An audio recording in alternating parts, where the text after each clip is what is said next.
punta tayo ng Taste para bumili ng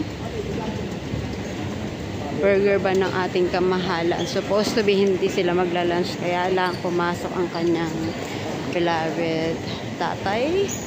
Kaya ayun, hindi natuloy ang kanilang lunch sa labas. So okay lang, trabaho natin yan. Kaya anytime, so dito sa loob. Saan na yun?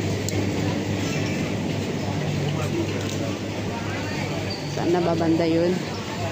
Yung burger van natin. Galing na kami kanina dito, kaya lang sabi kasi sa labas magla-lunch. So no choice. Hurry.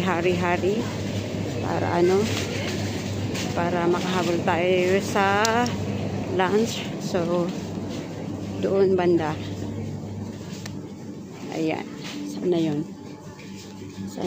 Favoriting burger ba ng ating kamahalan, kasi ano lang siya, hindi nagtatagal to, kaya dapat hindi kami bumili kanina dahil hindi siguradong magla-lunch. So 14 na siya. Tingnan natin ang ating due date. So sa ano pa naman, ayan, kita ba? Saan na siya? Ayan pala. Pwede na to sa March 4. So may 4 days. So let's go. Bayad na tayo.